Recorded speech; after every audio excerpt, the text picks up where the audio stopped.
Hello दोस्तों, आप लोग कैसे हैं।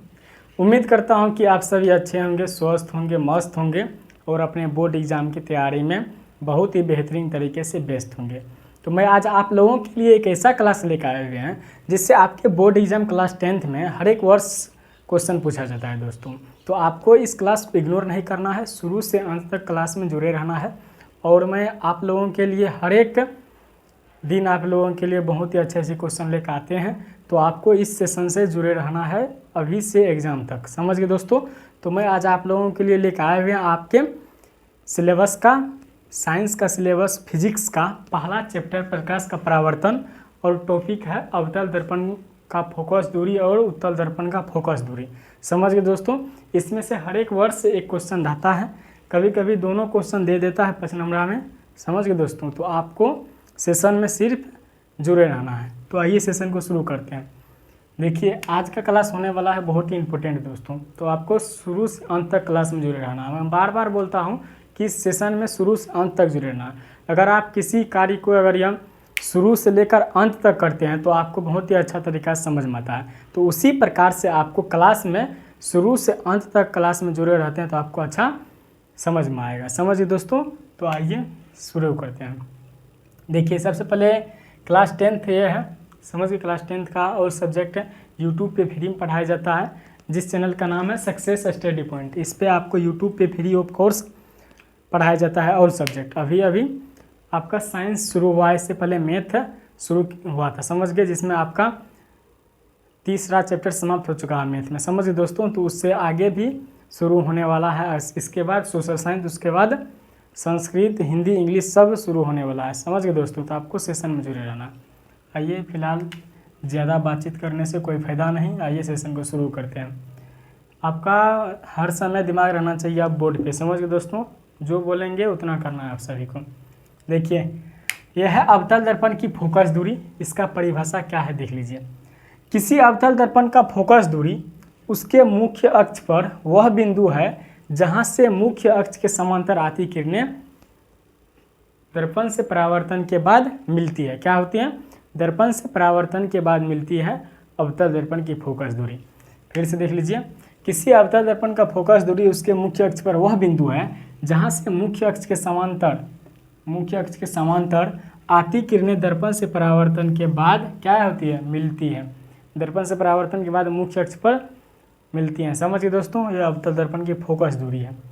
अब है दूसरा उत्तल दर्पण की फोकस दूरी। ये क्या कह रहा है? किसी उत्तल दर्पण की फोकस दूरी उसके मुख्य अक्ष पर वह बिंदु है जहां से मुख्य अक्ष के समांतर आती किरणें दर्पण से परावर्तन के बाद आती हुई प्रतीत होती है। क्या होती है?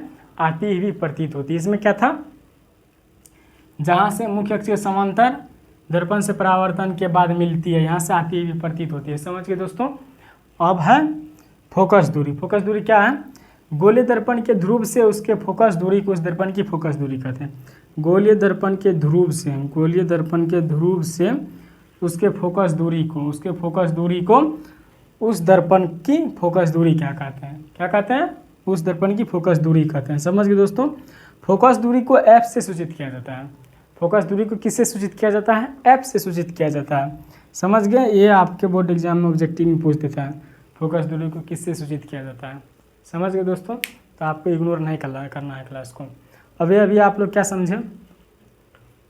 उत्तल दर्पण की फोकस दूरी, अवतल दर्पण की फोकस दूरी और फोकस दूरी क्या है। समझ गए दोस्तों।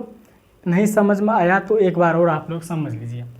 देखिए अवतल दर्पण की फोकस दूरी कहता है किसी अवतल दर्पण का फोकस दूरी उसके मुख्य अक्ष पर वह बिंदु है जहां से मुख्य अक्ष के समांतर आती किरणें दर्पण से परावर्तन के बाद मिलती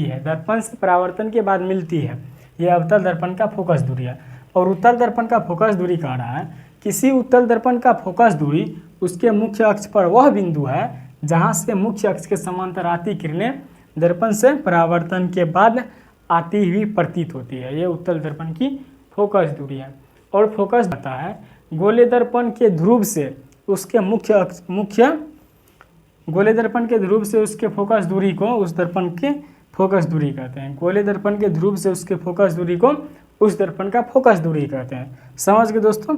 फोकस दूरी को एफ से सूचित किया जाता है। किससे सूचित किया जाता है फोकस दूरी को? एफ से। तो आप सभी दोस्तों समझ गए। अगर आप सभी दोस्तों समझ गए तो लाइक कमेंट शेयर और सब्सक्राइब करें। समझ गए दोस्तों? तो आप सभी दोस्तों समझ गए ना? उम्मीद करता हूँ कि आप सभी दोस्तों ये क्लास समझ गए होंगे। अगर नहीं समझ में आया है तो कमेंट कीजिए, मैं फिर से दोबारा बताने के लिए तैयार हूँ।